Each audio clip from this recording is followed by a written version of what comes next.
You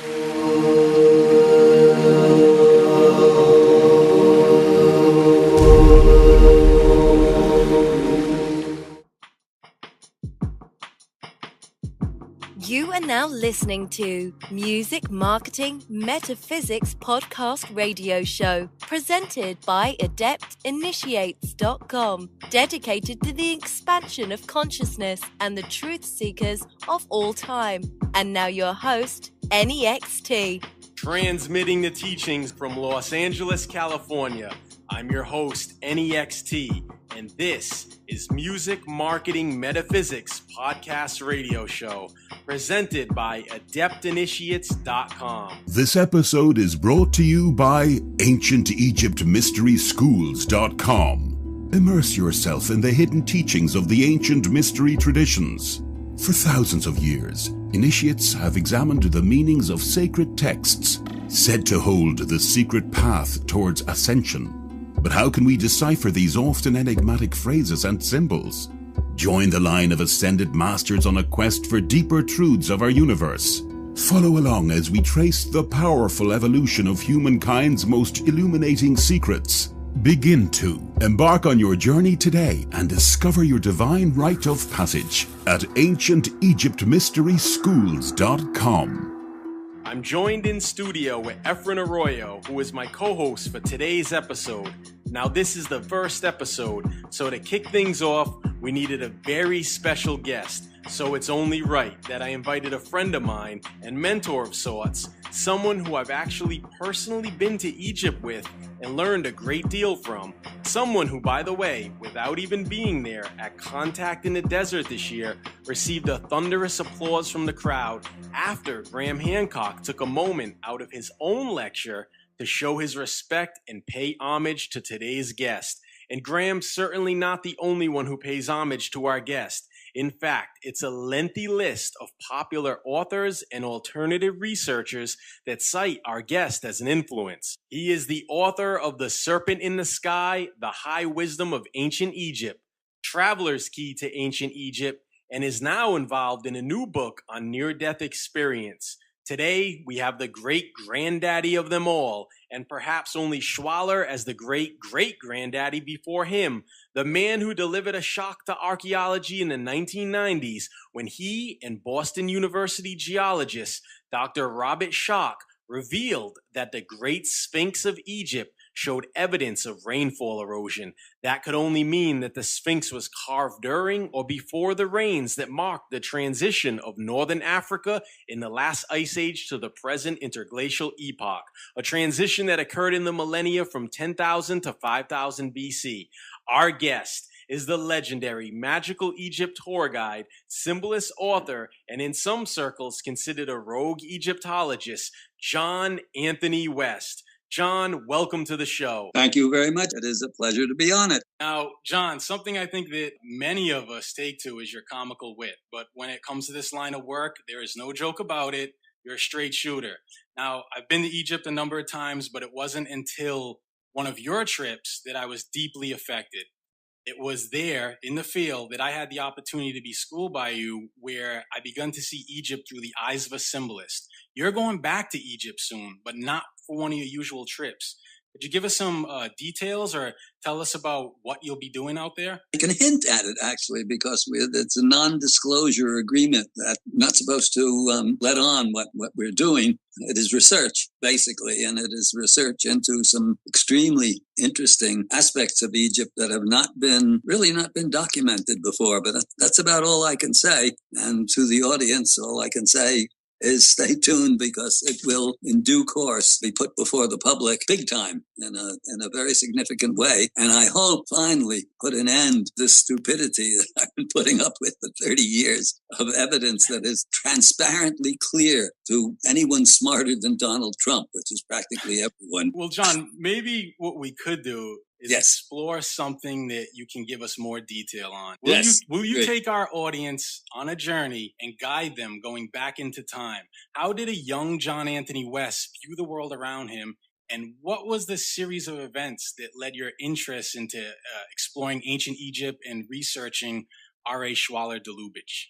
Okay, well, I'll try to keep it as brief as possible because it's a long and complicated, and I like to think amusing stories. But put it this way, I was never one of these boy geniuses that anytime you open the internet nowadays, there's some 6-year-old kid playing Beethoven standing on his head, playing the violin and eating an ice cream cone. I was never one of those. But what I was, I would say, psychologically precocious. And I knew at the age of 13 or so, bar mitzvah time, I knew that I'd been born into a lunatic asylum and that everybody around me was either deluding themselves or lying or both. And they called it progress. By the time I was 19, I knew what I wanted to do, which was to be a writer. I had absolutely no thought of being a scholar. I wanted to be a writer, basically a satirist, and I wanted to be the little boy who says the emperor has no clothes. Anyway, more long stories. Fast forward. Took a while to get published. That was 1957. The first short story was published. I was wildly in love with a woman who, thank God, wouldn't have me.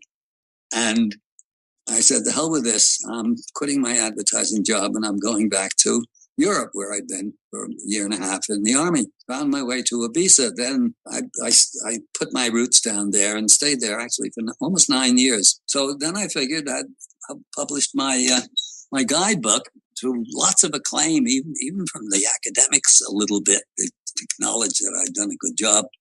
And I figured I could lead trips to Egypt and make a living finally.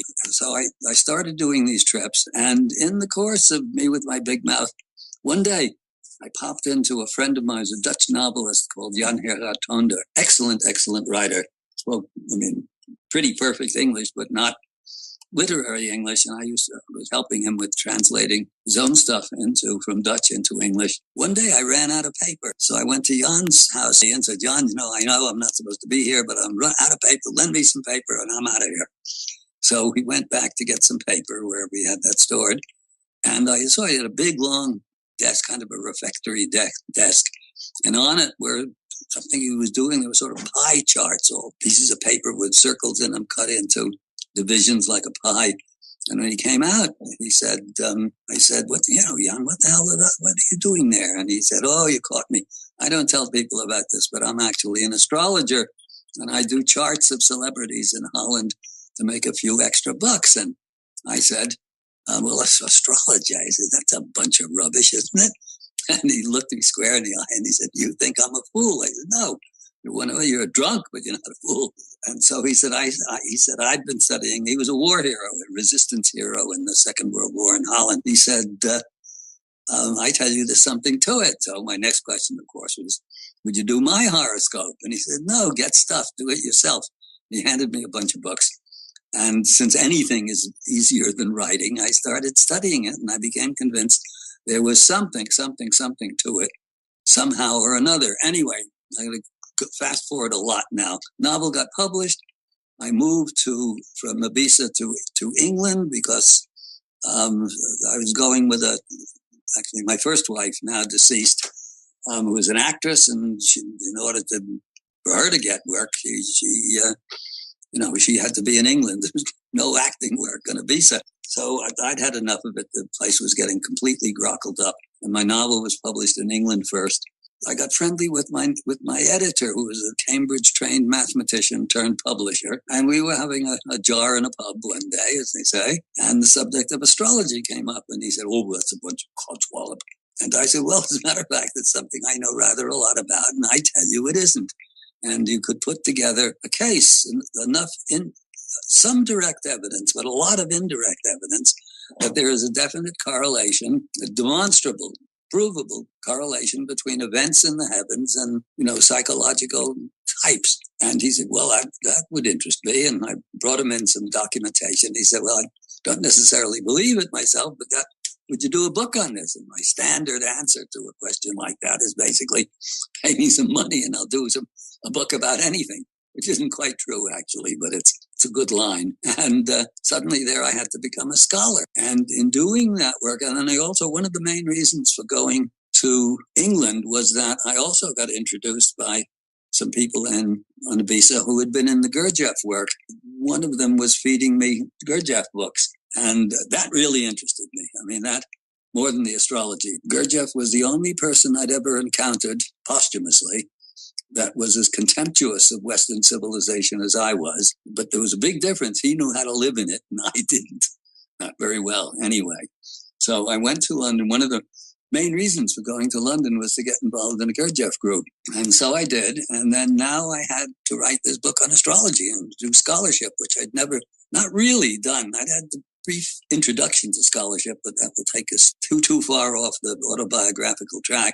And somebody in my Gurdjieff group, knowing that I was doing a book on astrology and that I was looking into the history of astrology, told me about a book called The Theory of Celestial Influence. This was by a Gurdjieff follower called Rodney Collin. I got that, and that was, actually that was what led me into the scholarship on astrology. But then someone in my group told me, knowing I was doing this book, that I should go to Watkins, the only esoteric bookshops in England at that time, and look for a book called Herbach by a woman called Isha Schwaller de Lubitsch. That was my introduction to Schwaller. This was not a great novel, but she kept referring to a book called The Temple de l'Homme, The Temple of Man, by her husband, R.A. Schwaller de Lubitsch. Her book was the story of it's called Herbach Disciple.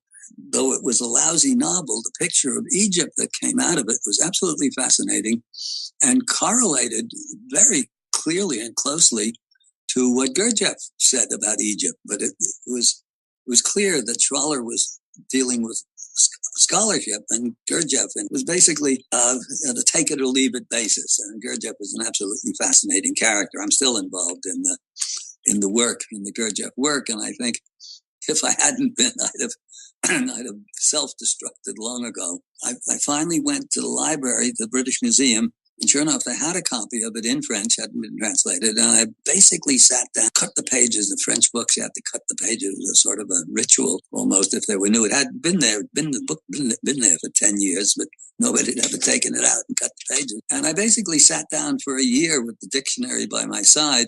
I had a little bit of entry-level French. And by the time I got done, my reading French was pretty good. So I just couldn't put the book down, even though Symbolist Egypt didn't fit that much. But I just couldn't resist putting a chapter in because Schwaller wasn't available in English. The Temple of Man is the single biggest scholarly achievement in the history of Western philosophy or spiritual philosophy. Schwaller is not for the many. It's more than an acquired taste. You need a certain kind of mindset or heart set even to plumb through for Schwaller. And so I had a chapter in the astrology book, and then publishers came to me and said, would you do a book on Schwaller? He sounds really interesting. And my answer, of course, as usual, was, yeah, sure, I will. Pay me some money. So they did a little bit.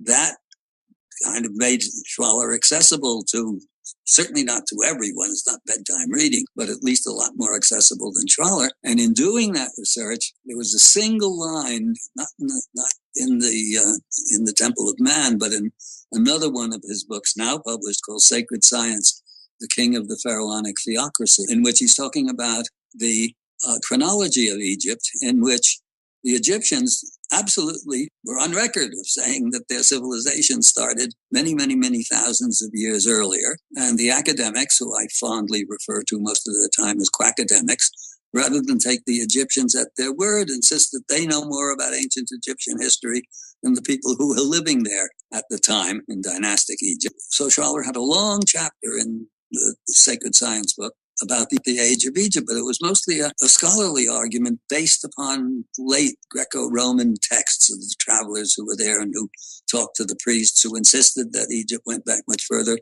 And there were at least two documents, one a stone tablet called the Palermo stone, which talks about these shadowy reigns going thousands and thousands and thousands of years before the rise of dynastic Egypt, which is about 3,200 or so BC. In those days, to be certain.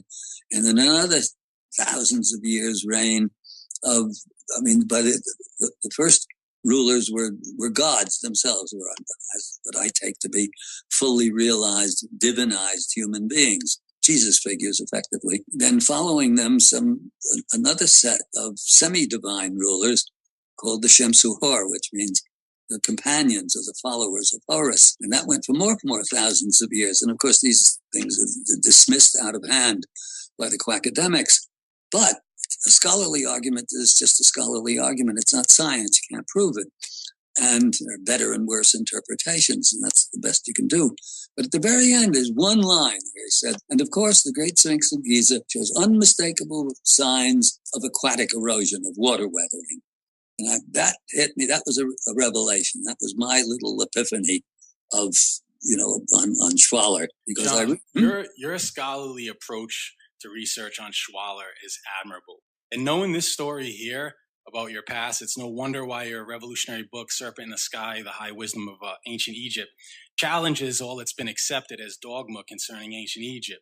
And you're involved with a new book, The Dead Saints Chronicles. But before we reveal that, why don't we go a bit deeper into Schwaller? Because our audience here at Adept Initiates, this is really the type of content they like to hear about. So we know that Schwaller's father was a chemist or a scientist. We know at the age of 16, he studied Pythagorean numbers, and he's even lectured for the Theosophical Society. So he was very much involved with the Hermetic tradition that percolated down from Egypt to the Renaissance, from the Renaissance on to him. It was at that time that, I guess around the turn of the 19th century when you had these major artistic and literary figures involved in the Golden Dawn, such as Bram Stoker, who wrote Dracula. But in France, there was a real alchemical revival happening. All these folks who really knew how to do alchemy.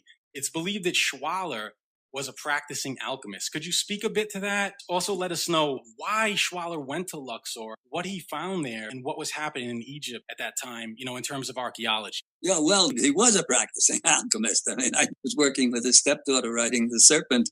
She lived in the south of France, and he had Schwaller's workshop there. She claimed that he was able to reproduce, which nobody's ever been able to do, the stained glass that is featured in Chartres and Bourges and the great Gothic cathedrals, the secret of which later got lost. And I saw that glass, but I'm not an expert in glass, so it looked to me like what you see when you go to Chartres or Bourges or one of those Gothic cathedrals. So I'm in no position to verify it, but it sure looked for real. Yes, there was a particularly an alchemical revival in France. Good book published called. Did you read it? Sounds as though you did. Fulcanelli and the Alchemical Revival. Fulcanelli and the Alchemical Revival. That gave me a lot of information on Schwaller that I never knew of his earlier years. I have this wrong in The Serpent because I thought he went just on a holiday to Egypt, but in fact he did go to, as in mind, trying to find out. I mean, he had a simple enough quest initially. The alchemists and the hermeticists, the sages of the Renaissance, all of those great figures who were credited with starting modern science were not really interested in what is now called modern science. They'd probably be horrified by it, but they were looking for, they believed that the fount of their wisdom, of the alchemy and the magic and the astrology and the number symbolism and all of these disciplines that are associated with the Hermetic tradition began in Egypt, as everybody always believed. But Schwaller, modern scholars don't believe that. They think the Renaissance people, Galileo and Kepler and all of these guys, sort of cooked it up on their own with no reference to Egypt. This is part of another big, long story because, see, Egyptology, it's changing slowly, like moves about as quickly as Pluto in orbit. But recently, just the last 4 or 5 years, there are some signs that some Egyptologists are beginning to wake up somehow or another. There's some stuff coming out every now and again in scholarly journals, and not really wouldn't make sense to most of the the public that is not intimately involved in this, but it is starting to change.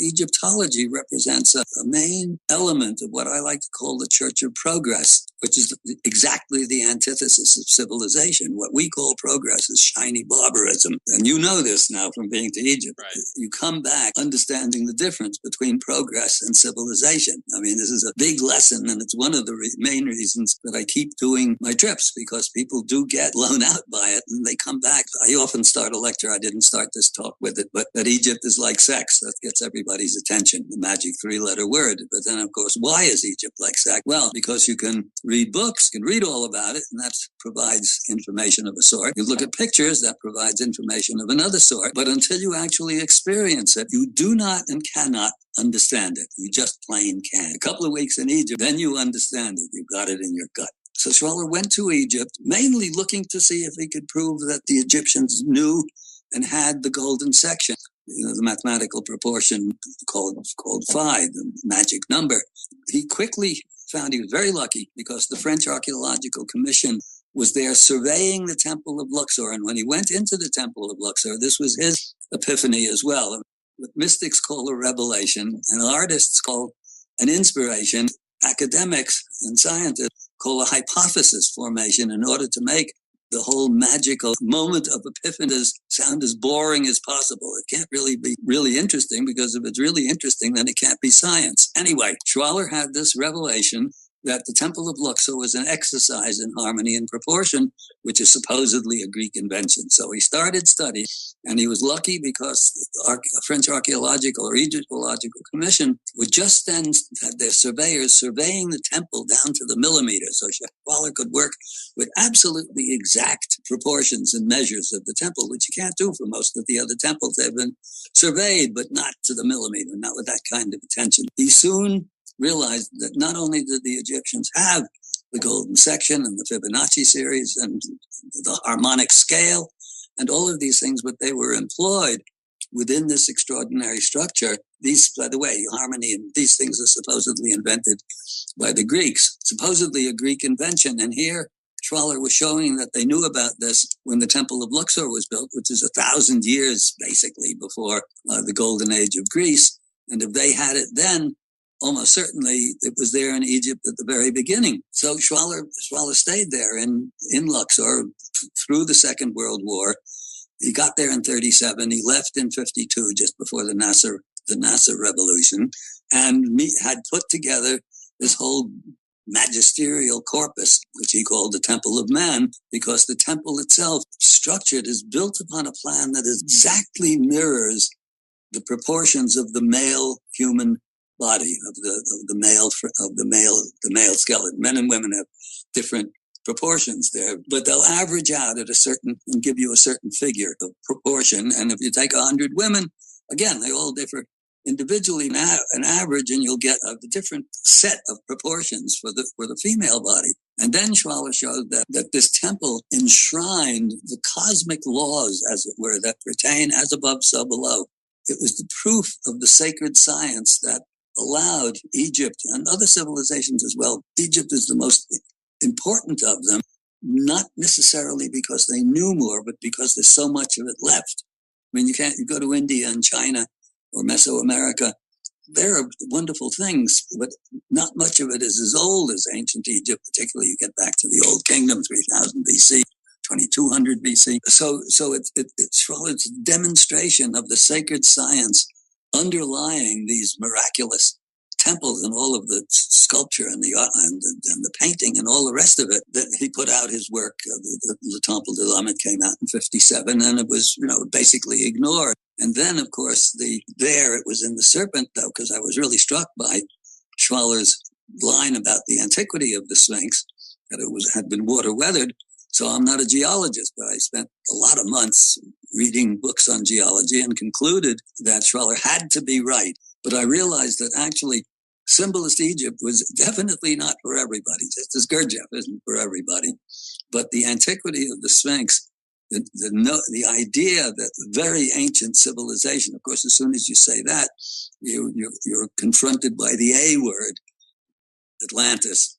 And then, of course, no matter what you do, the academics will have no truck with it. Although even that is starting to break down a bit in the last couple of years.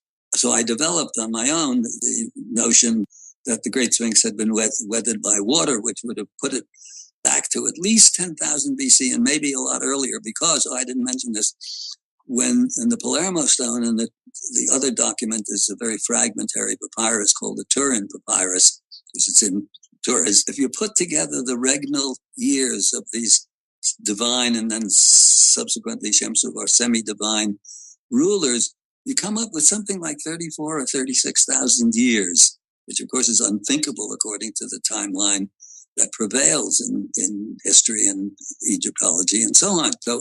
And that was something that was easily graspable, by the general populace, actually. At one point, the Serpent came out, nobody paid any attention to it much, but one person who did pay attention to it was a guy who was teaching English at Boston University. He'd been teaching at the American University of Cairo in the middle 80s or so. And he was familiar with my book, with Serpent in the Sky, and very interested in it. He was actually a practicing Buddhist, I think, or a Sufi, I think. Anyway, named Robert Eddy, who I've lost track of. And anyhow, we were friendly. We got friendly, and he was over for a dinner one day, and he was talking about Schwaller and the fact that nobody was paying much attention to Serpent in the Sky. And he said, is there anything that I can do in my position as an academic to help the cause? And I didn't even have to think about it. I said, yeah, open-minded geologists specifically who will look into the Sphinx theory. And I laughed. And he said, what are you laughing at? And I said, I have enough experience now dealing with scientists and academics. I mean, the only thing finding an open-minded scientist is about as easy as finding a fundamentalist Christian who loves his enemies, and even rarer is a visionary billionaire with principles and a conscience. So he laughed and he said, well, hold on a minute, hold on. There's a young guy at my university, a geologist, very, highly credentialed, PhD, Yale. He could be open to it. This is more long story, but this is Robert Schoch, of course. He initially didn't want to have anything to do with it. My pal Eddie wouldn't tell me his name. He didn't want his name known. And there was a good reason for it. He was up for tenure. And of course, if your peers know that you're willing to look into Atlantis, the dreaded A word, goodbye tenure. So I could appreciate it. Nevertheless, the evidence is the evidence. And that is one of the things, as I said, I can't divulge any details whatsoever, other than that we're going over there, myself and Schoch and my son, who's the manager, and Schoch's wife. And so we're going over there now to on this investigation. And that's about all I can say about that. Anyway, what else? That takes us up to the present pretty much, with a lot of the interesting details and funny details actually left out, but that will find its way into something or another. Subsequently, Schoch and I are planning on a book about the whole Sphinx theory. And is that Dancing Down the Bridge of Sirah? Yeah, that's Dancing Down the Bridge of Sirah. Yes, and that is Sirah. The Bridge of Sirah is a Sufi image that is, well, you will understand this very well. And the subtitle is a scientist and a scholar fend off the airbrushed unicorns and take on the paradigm police. And the Bridge of Sirah is described, it's a Sufi image. It's the bridge you have to cross in order to get to the truth. And it's described as narrow as the rage's edge. And on one side is the chasm of credulity, and on the other, the abyss of skepticism. So this is the real problem. It really is a narrow edge, and it isn't straight like a razor either. It winds all over the place. On one side are the airbrushed unicorns. Those are the Sitchininis and the not alien abductionists, but the ones who think that aliens built the pyramid. Ancient astronauts and all of this baloney. I'm not even against ancient astronauts. It's that there's no evidence for it. That's all. Period. There's no evidence. So you can believe whatever you want. But the fact that we can't explain how they did these amazing structures does not mean that aliens done it at all. It means, to me anyway, that people a lot more advanced than ourselves were able to do this somehow or another. But this is a big open question still. It's really amazing that, as you said before, through Schwaller, it's now possible to understand, what we're looking at when we visit these places like Luxor. Right. The next episode of my ongoing series, Ancient Egypt Mystery Schools, we get a bit into Johann Wolfgang von Goethe's concept of frozen music. And, the great mystic Gurdjieff, he said that contemporary art was subjective and affected us only subjectively, right? So if it's created out of a subjective state, it'll trigger you however it triggers you. But he had also said that there was such a thing as objective art. And he had said that objective art wouldn't matter what culture you came from, what language you spoke, what experiences you had. If you were in the presence of objective art, it would affect your consciousness in a very precise and specific way. And such art would depend on a correct understanding of cosmic laws applied through mathematical precision an understanding of harmony. Is that what we're experiencing when we see Luxor and some of these sacred sites in Egypt, John? Yes, that's absolutely what we're experiencing, except to just add a bit of a, not exactly a caveat to Gurdjieff's description, even though it is objective and it affects us to a certain extent in the same way, it still has to filter through our consciousness. So as you know from experience, some people, for example, take the Temple of Dendra, see it as dark and gloomy. Magical, everything's magical. But some things are, because they filter through our own personal acculturation, we take as negative, and somebody else sees them as absolutely life transforming. Yes, it is objective, and yes, it's stone music, as Goethe put it, or that shouldn't be taken as a poetic metaphor. It's literally the case. In other words, the harmonies and proportions that make up the temples are the same harmonies and proportions that make up music. But there's a big difference, there is objective music, mostly from the East, or there are great geniuses who are plugged into it, but not able to transmit it. Bach and Beethoven and Monteverdi are three that come to mind, and Handel to a certain extent. The great classical composers are plugged in. They definitely plugged in, but they couldn't transmit it to anyone. The great scientists, the architects of Luxor and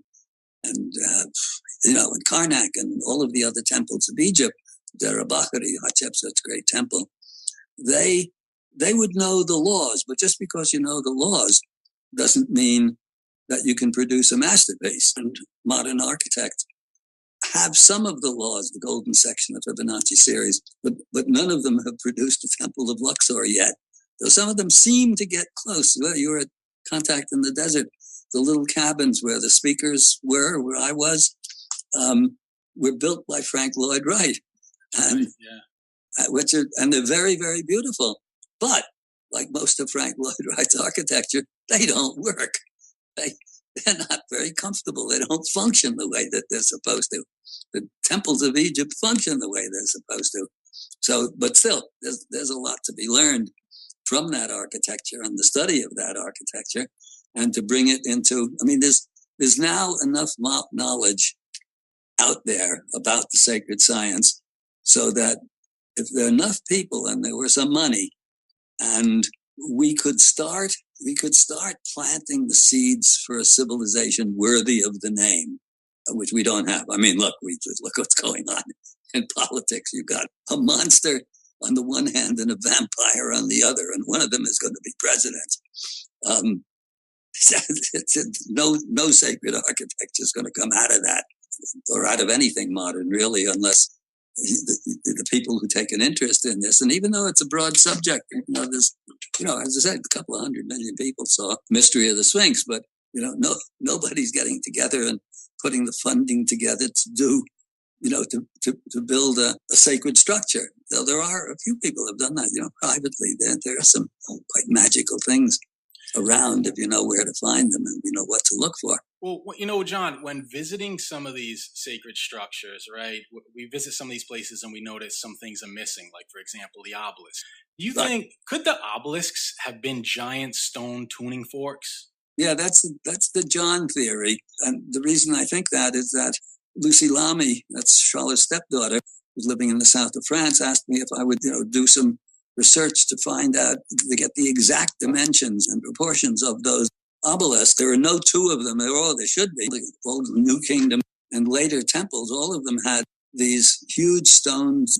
They look like Washington Monument is a fake obelisk because it's built of pieces. It's not a single block of stone. All the others are single blocks of stone. What she was looking for was to see if these obelisks, which are all different sizes, they're all the same shape, but they're all different sizes, if they were exact fractions of the latitude that the temple that they were in front of was.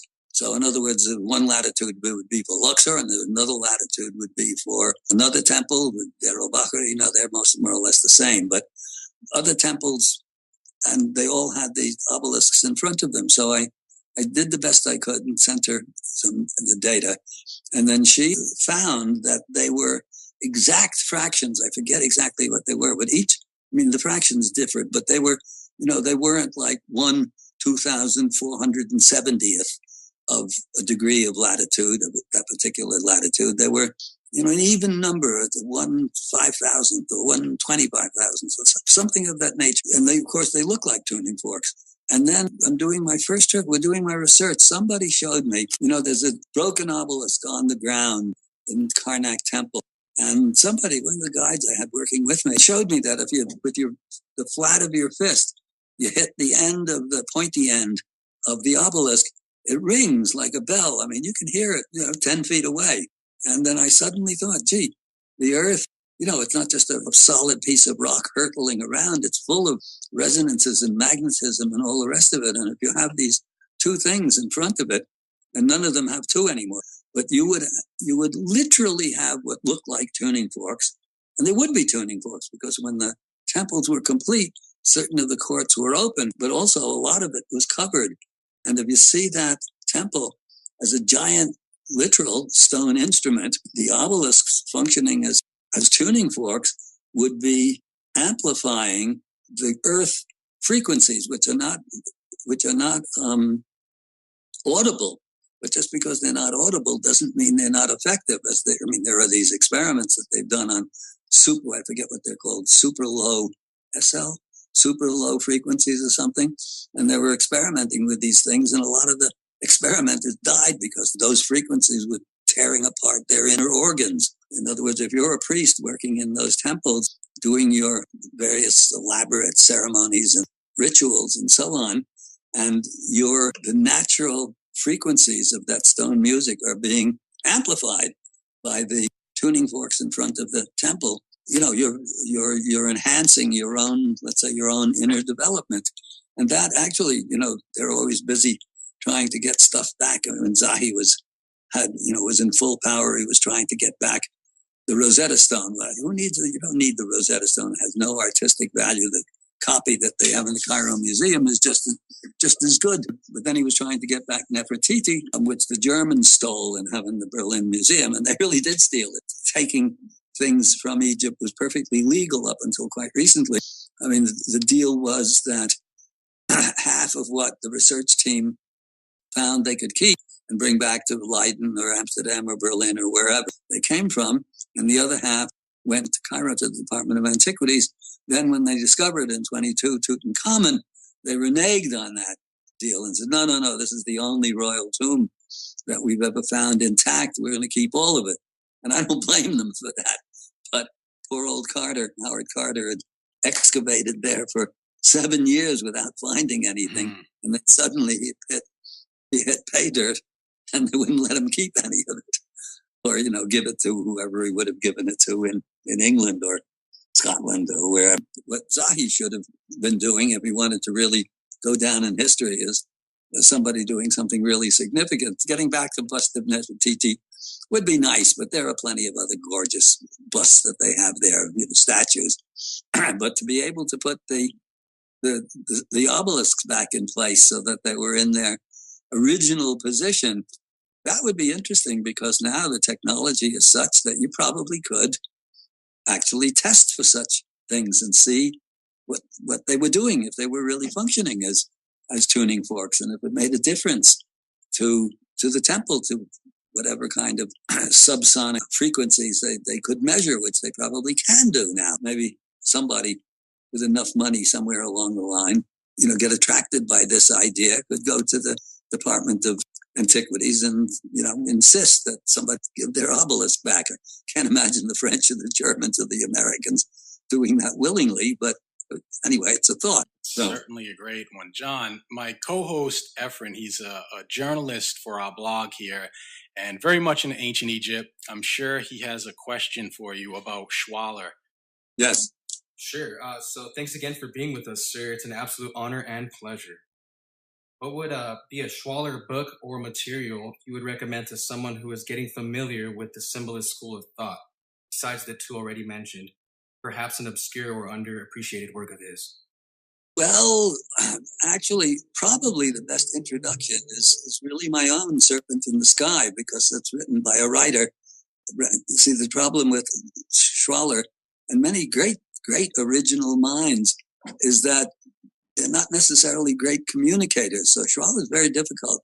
And sort of going into trying to read The Temple of Man without a fair amount of preparation is a bit like taking your first driving lesson in a Ferrari. It's not easy, but some of there was sort of a shortened, almost like a trailer for The Temple of Man called The Temple in Man, which is relatively manageable. And that's in print and around. And then the book I was talking about before, The Sacred Science, the King of the Pharaonic Theocracy, and another one called The Egyptian Miracle. All of them are translated and very well translated.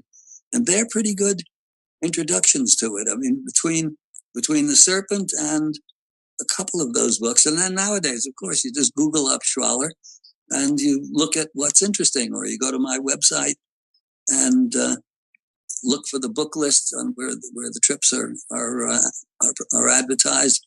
And there's a long reading list with a section of Schwaller and Schwaller related books related to the sacred science. And John, your website for our audience is? Yeah, website is jawest.net or .com. Now, you're involved with a new book. It's not about Egypt, but it's something Egyptians may have spent a lifetime preparing for: death and near-death experiences. Could you tell us a bit about the Dead Saints Chronicles, your role with the book, and how you came to get involved with the project? Yeah, I'd love to. The full title is The Dead Saints Chronicles, A Zen Journey Through the Christian Afterlife. And it was written by a very good friend of mine named David Solomon. And David, I know for years. He was on an early trip of mine. He was the adopted son of a very charismatic and interesting preacher called Paul Solomon. He was the adopted son, David. And I knew him as a young man that came to Egypt with me early in the 90s. And then Paul died pretty early, actually, in his 50s. And David had to go out into the world and make a living, and went into business and found he was quite good at it. Made a fair amount of money, a few $1 million. And it was he who financed he came back to Egypt with me on another trip, and he financed the trip that Shock and I took to study Göbekli Tepe back in, I'm not sure if it was 2010, it was about something like that. And anyway, David, meanwhile, when I first knew him, he was assembling, he was a scholar who was not trained or anything like that, but he was one who was collecting evidence, he was a Christian, he was a pastor, but a real one. He did the work. And he was looking for evidence looking into geology and other sciences of the past, looking for evidence that would corroborate certain of the aspects of the Bible that seem to reference lost civilizations without ever using the A word, and so on. Anyway, he was collecting a lot of evidence for that. And then I lost track of him, and we didn't communicate for years and years. And then he came back, and he put that on the side.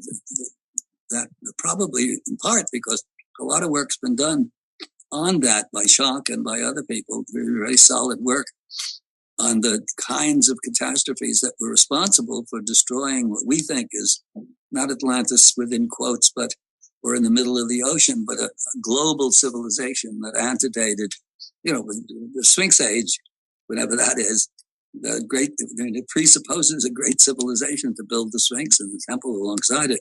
Anyway, he now was he was collecting material on near-death experiences, which are now, pretty well known. But David, nobody has ever. Some of the books on near-death experiences have been huge bestsellers, and the quackademics, of course, and debunkers are trying to explain the material away as sort of fantasies of the dying brain. But in fact, when you go into, and then there are a few books that sort of put it all together, but they all have a bit of an agenda one way or another, a religious agenda or a philosophical agenda. And there was no book that actually formalized the study of these things and collected enough of them so that they could be used as really truly what they are, as evidence of, I'll use the religious word, though I don't like to use it because it brings up all sorts of images for all sorts of people and the different images. But basically, it's proof of a celestial realm that is not ordinarily available to us, but that has been explored over the centuries by the great mystics of all time, near-death experiences, except they didn't have to have a near-death experience in order to have that experience. Drugs can do it sometimes. But now there's this big literature, huge literature, on first-hand accounts of people who've been through an NDE. And the reason for that, you could argue, why haven't people talked about this before? Well, they have. The saints have. The great spiritual writings of the millennia talk about it. But the difference is now, and these experiences are by, Tom, Dick, and Harry, by ordinary citizens who, some of them not religious at all, some of them outright atheists. And something happens and they live to tell the tale. But the reason for that, it's interesting, a very simple reason. Medicine, crisis medicine in particular, has advanced to such an extent that people who go into a cardiac arrest or almost drown, or all kinds of things, who otherwise would never survive, can now be brought back. And out of those who are brought back, a substantial number, not all of them, it's still relatively uncommon, but enough of them, quite a lot of them, have these experiences, and these experiences correspond to each other. Each of them are individual, and yet when you put them all together, not exactly like taking an average, as I said before, with the dimensions, the proportions of the male frame. You put 100 guys' measurements together and you'll get a kind of an average that doesn't represent each of them, but it tells you what the average is, which is different from the same study carried out on 100 different women.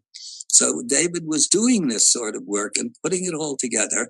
And he was telling me about it. And we were, of course, good friends, particularly when, after he financed our trip to Göbekli Tepe to Turkey. And I was saying, David, this is really very interesting work. You should do a book. And he said, no, I'm not a writer. And, I'm just doing this. It's sort of, he used the word hobby for it. But it was pretty impressive. And anyway, then I think it was in 2013, he started getting dizzy. And as I said, he was an interesting man. He was a preacher. He had a very unconventional church and a following. But he was also, his first wife was Japanese, and he spent quite a lot of time in Japan, actually studying Tai Chi, and was a pretty advanced practitioner of Tai Chi, and studying a lot of bonsai. He was a bonsai master. You don't find many preachers around, particularly in southern states, who do bonsai. Anyway, that was an interesting background. And then he spent a bunch of money because he made, as I said, he was quite successful.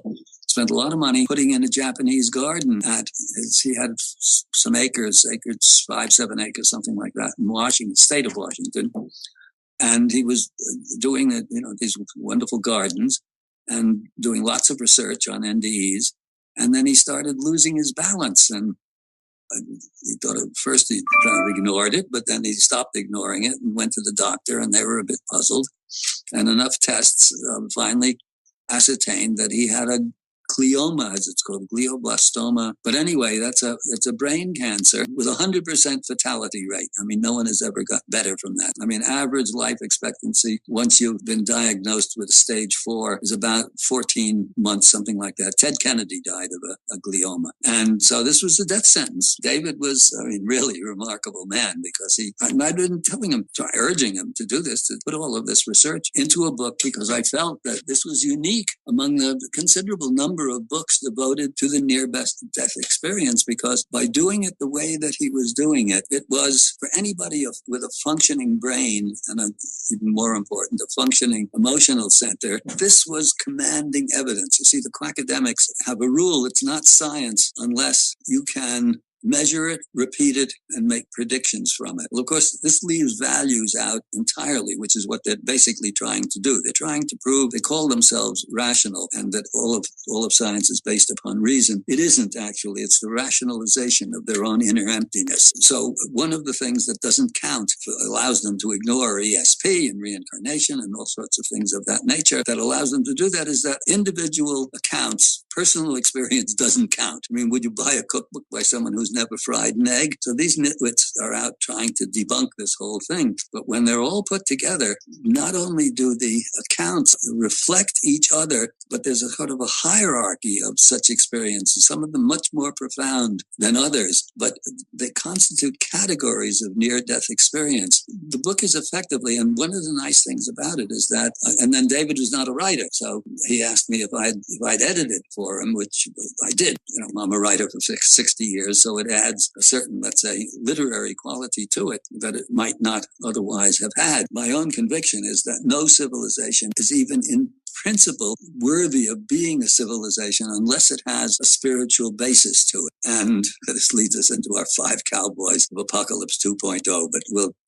leave that aside for the moment. But what David had produced, and I edited it and then contributed a certain amount to it, was a single book that's so potent. And you see, he was using himself as his own experiment because he was dying as he was doing all of the writing and the final research for this. And he was as good as his word. I mean, the near-death experience, one thing that everybody who has a near-death experience has in common is that they conquer the fear. They no longer have a fear of death. When you read, or this is why David called it the Dead Saints Chronicles, because that's what the saint of all everywhere, the rishis and the yogis and the Zen masters and the Sufis, all of those who've attained high levels of initiation, you might say, in their respective traditions, has that as a basis. They no longer fear death. Now, this is why David calls them the Dead Saints, because these are everybody, Tom, Dick, and Harry. They're carpenters, they're mechanics, they're a few even committed atheists who have this experience and come back no longer as atheists. And one of the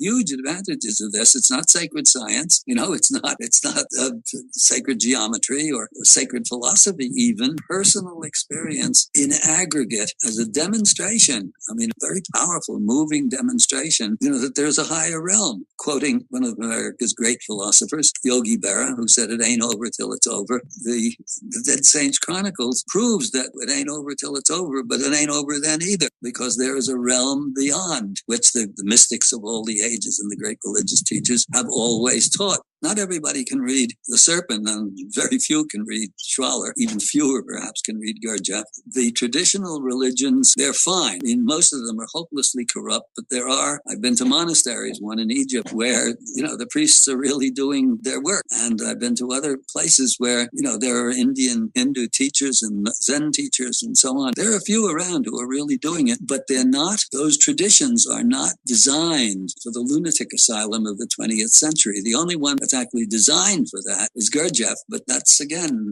not for everybody. But the Dead Saints Chronicles is a book that everybody can read and come out of with a sense of, really, a sense of purpose and enough knowledge so that when somebody starts talking about, oh, well, it's just a brain malfunction or something like that, they can either say, you don't know what you're talking about. In fact, you're full of shit. And you've never experienced these things, and these thousands of people have. And so it's a very positive work. And David, unlike me, is not, he doesn't like taking on the academics. He wasn't a satirist. So there's no anger in David. There is plenty with me. But this is really a seriously important book. And you can get it you go to Amazon, they have it. You can get it direct from me, actually. I'll even sign it. And so David, he lived just long enough to get the book out. And when he found out he had this terrible thing, this death sentence hanging over his head, and he prayed, and what he prayed for was enough time to finish the book and to see his daughter graduate from high school. And he made it in terms of getting the book out. He died just a couple of weeks before daughter graduated from the high school. But he was, he saw it as a sign from God to let him get the book finished. And it took much longer than anticipated. But we did. Anybody interested who is at all literate, write a review, because those things are important. And a book like this, self-published, so it's not going to get a lot of press unless it starts selling. It's crucial to log into Amazon and write a review on the Dead Saints Chronicles A Zen Journey Through the Christian Afterlife by David Solomon and John Anthony West. And I believe it has a foreword by New York best-selling Times author, Saved by the Light, Daniel Brinkley. You get yourself a copy on Amazon. I kind of wanted to connect your new book about the afterlife near death to your research of the ancient Egyptian book of the Dua, which you call a manual, a guide of spiritual instruction, and a traveler's key to enlightenment. Yeah, well, in other words, in fact, all of the great religions have something equivalent to the funerary texts of Egypt. In other words, the passage through the Duat, through the limbo region that is after death. The Tibetan Book of the Dead is sort of related to that. The Christian becomes degenerate with all of their sex-repressed visions of hell and punishment and so on.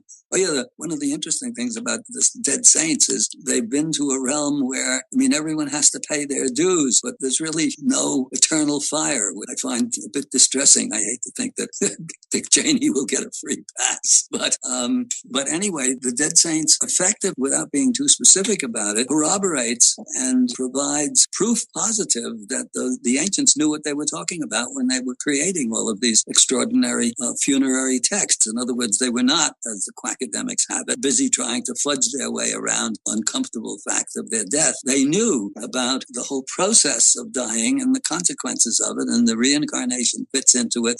David talks about that to a certain extent. That's not his main focus, but all of these things that we're taught to sneer at and that the debunkers sneer at. I mean, you have my satiric sense of taking apart the deniers and the people who are trying to prove to us that their own sense of meaningless is the truth. Very interesting to read the Dead Saints Chronicles and then to look into, and then David provides, plenty of references and so on, into the funerary texts of Egypt and some of the other religions. I'm, of course, most familiar with the Egyptian, but the others are maybe not Tibetan is as elaborated, but the others maybe not, or you'd have to hunt around for them. So that's why one of the reasons that attracted me from the get-go. I mean, David was a good friend, but if he'd been working on a cookbook or something like that, I wouldn't have taken a couple of years off my own life in order to help him edit this. So, and in fact, I'm very happy with the result because I had a certain philosophical perspective and very definitely a certain literary polish to it that otherwise wouldn't have had. So that's the Dead Saints, and that's why it is important, and it fits into my own work and the work of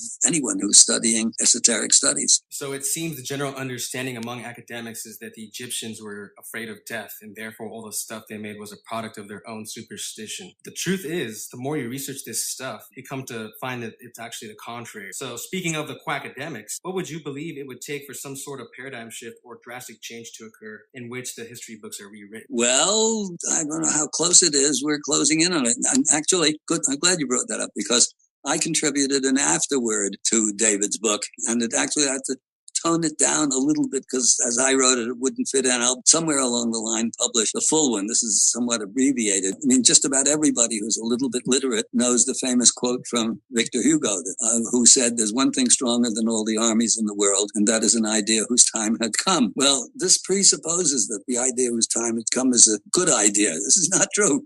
Hitler was an idea whose time had come. Definitely not a good idea. But the other thing that maybe he knew it, but he didn't express it, is that the second strongest thing in the world is an idea whose time is not yet gone. And since, by definition, all the armies in the world, be they scientific or religious or even artistic or philosophical or whatever, all of those armies, and they are armies, have their forces marshaled against the idea whose time is trying to come. There's a real battle going on. And so I'm always looking personally for kinds of things that will lead enough people to force the paradigm shift. It's not going to happen by itself. But the more people who get involved in these kinds of things, who see Egypt, I mean, only a handful can see Egypt every year. One, I can only handle so many people. Two, it's expensive. And, not for what it is, but not that many people can get to Egypt. The books are relatively accessible. Actually, this is why I think David's book is so important because it's accessible almost to anyone. And because David was, a real practicing mystic himself, and he's writing this as he's dying, it has an emotional quality and an authority. That's what I'm looking for. It has an authority that none of the other, and a comprehensiveness that none of the other books on the subject do have. So that's how it fits in. And now that the book is out, John, what's next? Can you tell us about your latest hobby horse, the Five Cowboys of Apocalypse 2.0? This has to do with this idea of the second strongest thing in the world, because this is what I call the Church of Progress, which is based upon reason, but it's not. It's a bogus religion in its own right. It's basically the religion of the emotionally defective, spiritually dyslexic, and philosophically depraved. They call it reason. They say it's based upon science, which is itself based upon reason. It's not based upon reason at all. It's based upon the rationalization of their own inner emptiness. And the Jesuits of this particular malignant church are science, education, and the press. Science invents the dogma or comes out with the dogma. Education drives it into our, brainwashes it into our heads. And the media try to make it palatable in one way or another. The enforcers of this are, everyone's familiar with the Four Horsemen of the Apocalypse, which is a study in its own right. What are they? War, famine, pestilence, and death. Very strange. Nobody that I've ever read has really looked into why are those the Four Horsemen of the Apocalypse. The only one that's human, it's the result of human activity as a general rule, is war. In theory, we don't need war. Famine happens. Pestilence, the plague, happens. Death, of course, happens to us all. So it's a peculiar choice. But the five cowboys and nobody thinks those are the good guys. War, pestilence, famine, and death. But the five cowboys, everybody are portrayed themselves as the good guys. They're all played by John Wayne, wearing a white Stetson and riding on a silver horse. But really, they're not. They're the five cowboys are capitalism, patriotism, democracy, technology, and entertainment. Briefly, in a sentence or two, because we're running out of time, I think. Capitalism is based upon the philosophy or the principle, everything for me, nothing for you. Patriotism is based upon the principle, everything for us, nothing for them. Bumper sticker says, God bless America. The reverse sticky side, if you look on it, says, and everyone else. Democracy is based upon the principle that the dishwashers elect the chef. And not only do they elect them, they tell them how to cook. I mean, it doesn't work that way at all. Of course, what we have is not even in principle democracy. Actually, it can work in a tribal situation where everybody is familiar with each other and you know who to elect. Some of the Native American clans and tribes were small enough, so they elected a chief, as it were, often a woman, because they knew what to expect. The stuff that's going on now, to begin with, you have to be psychotic in some way or another, to put yourself up for office. I mean, who but a madman would want to go through the expense, the stress, ass-kissing, the grubbling, the pandering for money that switches of principle depending upon the audience? You have to be, in order to get power, these people are by definition unfit to wield power. Every once in a while you get a kind of a Don Quixote character.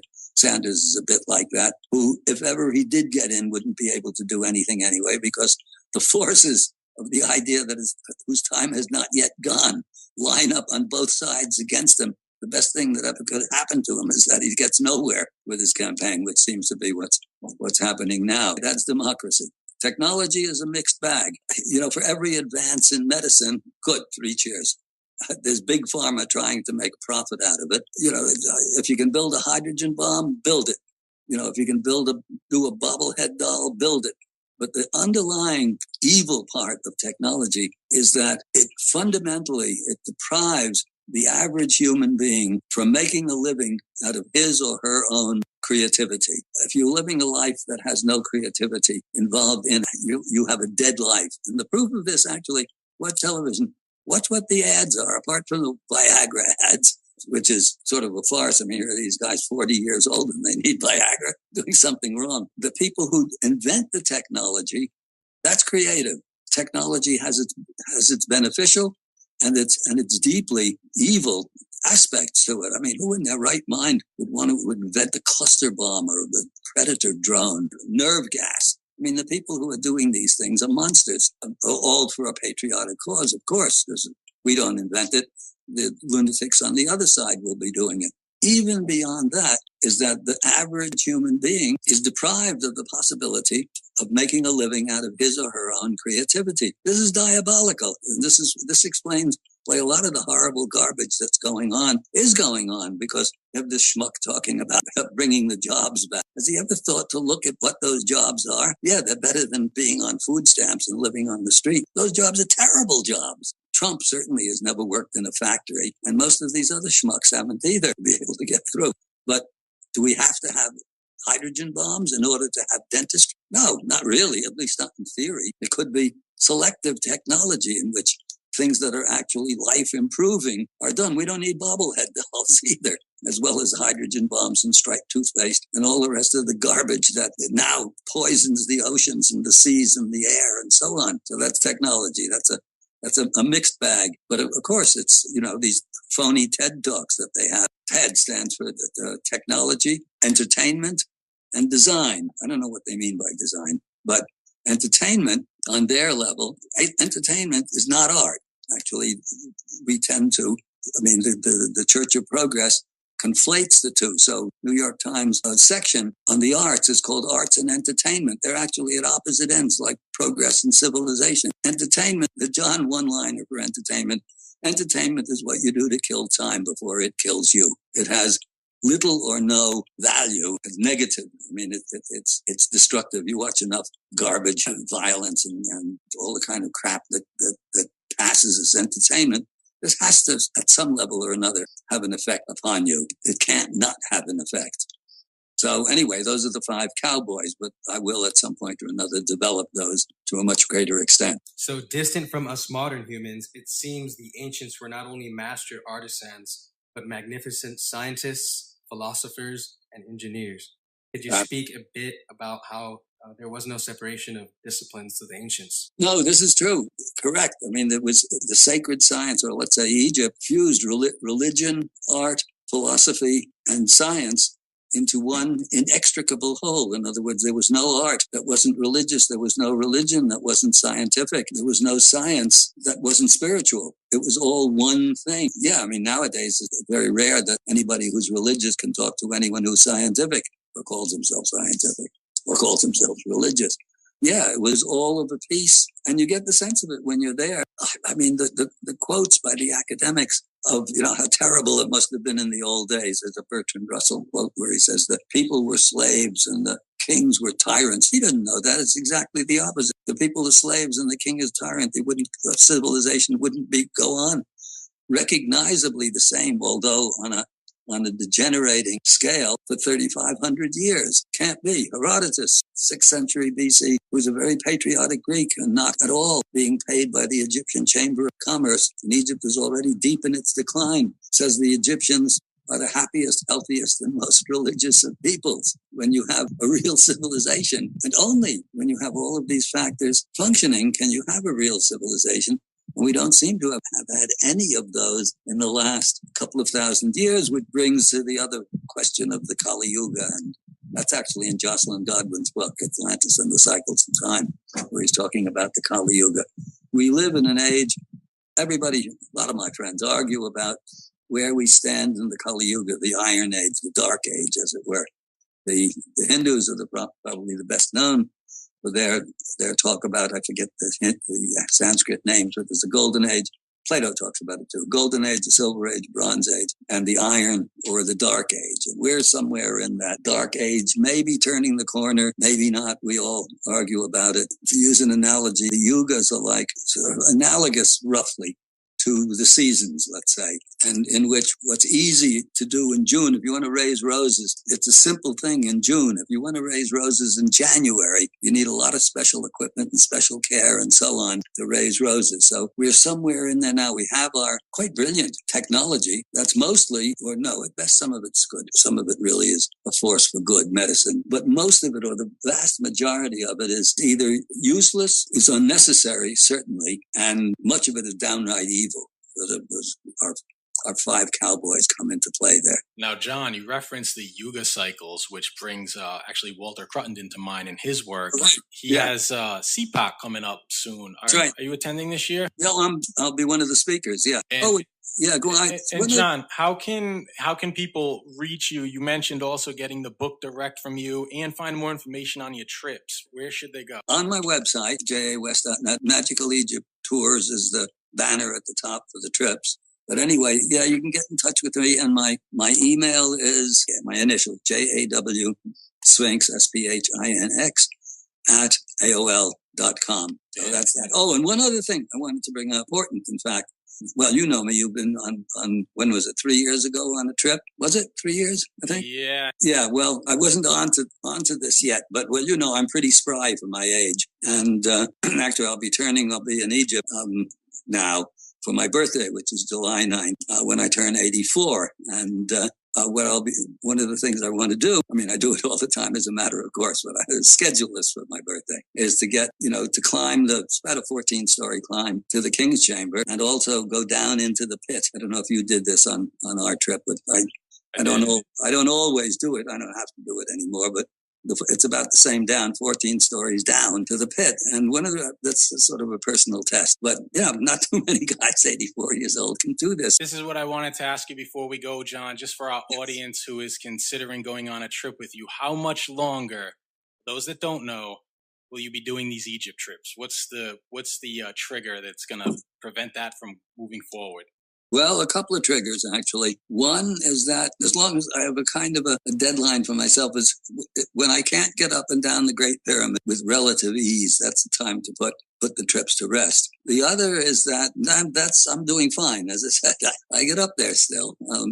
Professional dancers get up there easier than I do, but I get up there as well as most of the people 20 and 30 years younger. So I'm okay. But various media things, there's always irons in the fire. If any of these things really come together, I might have to suspend the trips. I mean, I just don't have a timeline for how long I'll do it. But I might. It's not impossible that I have to suspend them for a substantial amount of time, maybe even a couple of years, maybe. And the other is that the Middle East, who knows what's going to be happening there? It could implode upon itself. I mean, you watch this stuff going on now, it's practically a daily basis. There's no place that's safe, including your hometown, no matter where the hell you live. I mean, who would have thought they're going to hit a gay bar in Orlando, for God's sake? All this other stuff that's going on every day. I feel, you know what, though? I feel safer in Egypt than I do in some, places where I grew up in Boston, or even here where I live now in LA. Right.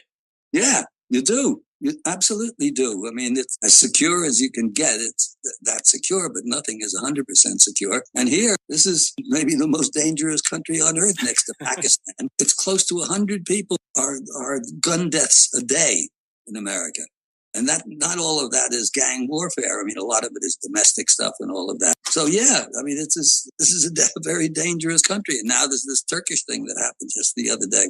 For our trip, we were thinking going Turkish Air because, in fact, they're a really nice, relatively, a real nice airline. And, now they're in chaos there, of course, and they're going to continue to be in chaos for a while now. So who the hell knows what's happening? My guess is that Egypt, if the whole thing implodes, Egypt will be one of the last to implode. Egypt and maybe Morocco will hang on, maybe even through stuff. John, it has been an honor and a privilege and a pleasure to have you on a debut edition of the new podcast. I want to thank you for being a guest with us. Thank you. It was my pleasure being on, and we will be, I'm sure, in touch and probably see you at CPAC. I'll be there. John, I sincerely do appreciate you taking the time. It really means a lot to me. As you know, I've been to these trips with you, and man, thank you. It's very cool to have you as our first guest. As we drop it. Thank you, and good luck with the series. Thanks, John. Take care. This episode is brought to you by AncientEgyptMysterySchools.com. Immerse yourself in the hidden teachings of the ancient mystery traditions. For thousands of years, initiates have examined the meanings of sacred texts said to hold the secret path towards ascension. But how can we decipher these often enigmatic phrases and symbols? Join the line of ascended masters on a quest for deeper truths of our universe. Follow along as we trace the powerful evolution of humankind's most illuminating secrets. Begin to embark on your journey today and discover your divine rite of passage at AncientEgyptMysterySchools.com. without even being there, at Contact in the Desert this year, received a thunderous applause from the crowd after Graham Hancock took a moment out of his own lecture to show his respect and pay homage to today's guest. And Graham's certainly not the only one who pays homage to our guest. In fact, it's a lengthy list of popular authors and alternative researchers that cite our guest as an influence. He is the author of The Serpent in the Sky, The High Wisdom of Ancient Egypt, Traveler's Key to Ancient Egypt, and is now involved in a new book on near-death experience. Today, we have the great-granddaddy of them all, and perhaps only Schwaller as the great-great-granddaddy before him, the man who delivered a shock to archaeology in the 1990s when he and Boston University geologist Dr. Robert Schoch revealed that the Great Sphinx of Egypt showed evidence of rainfall erosion.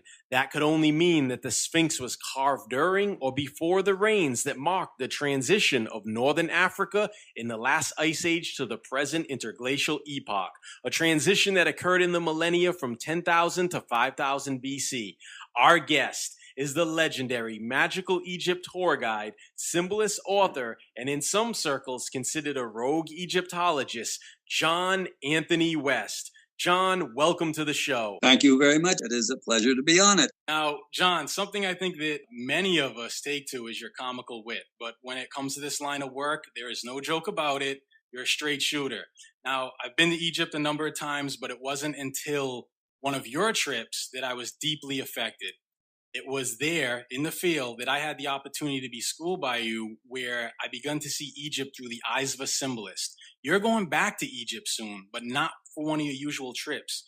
Could you give us some details or tell us about what you'll be doing out there? I can hint at it, actually, because it's a non-disclosure agreement that I'm not supposed to let on what we're doing. It is research, basically, and it is research into some extremely interesting aspects of Egypt that have not been documented before. But that's about all I can say. And to the audience, all I can say is stay tuned, because it will in due course be put before the public big time in a very significant way. And I hope finally put an end to this stupidity that I've been putting up with for 30 years of evidence that is transparently clear to anyone smarter than Donald Trump, which is practically everyone. Well, John, maybe what we could do is explore something that you can give us more detail on. Will you take our audience on a journey and guide them going back into time? How did a young John Anthony West view the world around him? And what was the series of events that led your interest into exploring ancient Egypt and researching R.A. Schwaller de Lubitsch? Okay, well, I'll try to keep it as brief as possible, because it's a long and complicated, and I like to think, amusing stories. But put it this way, I was never one of these boy geniuses that anytime you open the internet nowadays, there's some 6-year-old kid playing Beethoven standing on his head, playing the violin and eating an ice cream cone. I was never one of those. But what I was, I would say, psychologically precocious. And I knew at the age of 13 or so, from mitzvah time, I knew that I'd been born into a lunatic asylum, and that everybody around me was either deluding themselves or lying, or both. And they called it progress. By the time I was 19, I knew what I wanted to do, which was to be a writer. I had absolutely no thought of being a scholar. I wanted to be a writer. Basically, no, you're a drunk, but you're not a fool. And so he said, I'd been studying. He was a war hero, a resistance hero in the Second World War in Holland. He said, I tell you, there's something to it. So my next question, of course, was, would you do my horoscope? And he said, no, get stuff, do it yourself. He handed me a bunch of books. And since anything is easier than writing, I started studying it, and I became convinced there was something to it. Somehow or another. Anyway, I'm going to fast forward a lot now. Novel got published. I moved from Ibiza to England, because I was going with actually my first wife, now deceased, who was an actress, and in order for her to get work, she had to be in England. There was no acting work on Ibiza. So I'd had enough of it. The place was getting completely grockled up. And my novel was published in England first. I got friendly with my editor, who was a Cambridge-trained mathematician turned publisher, and we were having a jar in a pub one day, as they say, and the subject of astrology came up, and he said, "Oh, that's a bunch of codswallop." And I said, "Well, as a matter of fact, it's something I know rather a lot about, and I tell you it isn't."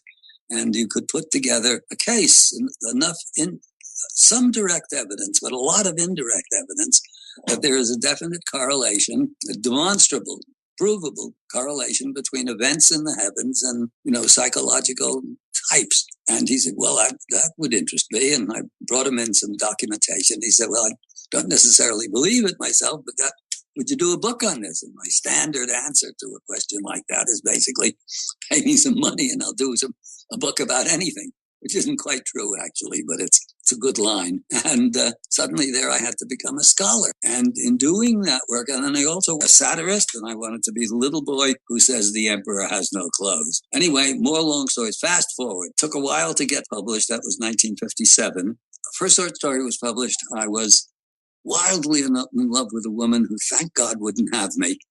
And I said, "The hell with this. I'm quitting my advertising job and I'm going back to Europe, where I'd been for a year and a half in the army." Found my way to Ibiza. Then I put my roots down there and stayed there actually for almost 9 years. So then I figured I'd published my guidebook to lots of acclaim, even from the academics a little bit, to acknowledge that I'd done a good job. And I figured I could lead trips to Egypt and make a living finally. So I started doing these trips. And in the course of me with my big mouth, one day I popped into a friend of mine, a Dutch novelist called Jan Gerard Toonder. Excellent, excellent writer.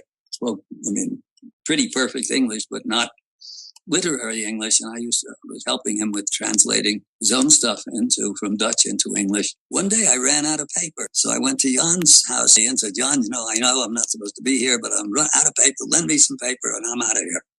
So we went back to get some paper where we had that stored. And I saw he had a big, long desk, kind of a refectory desk. And on it were something he was doing. There were sort of pie charts, all pieces of paper with circles in them cut into divisions like a pie. And when he came out, he said, I said, Jan, what the hell what are you doing there? And he said, "Oh, you caught me.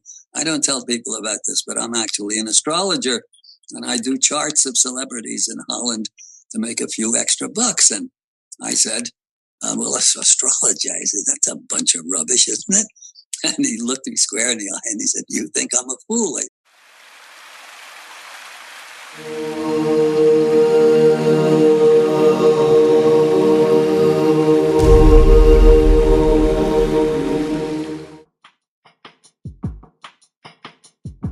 You are now listening to Music Marketing Metaphysics Podcast Radio Show, presented by AdeptInitiates.com, dedicated to the expansion of consciousness and the truth seekers of all time.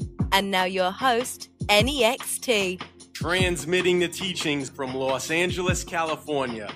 I'm your host, NEXT, and this is Music Marketing Metaphysics Podcast Radio Show, presented by AdeptInitiates.com. This episode is brought to you by AncientEgyptMysterySchools.com. Immerse yourself in the hidden teachings of the ancient mystery traditions.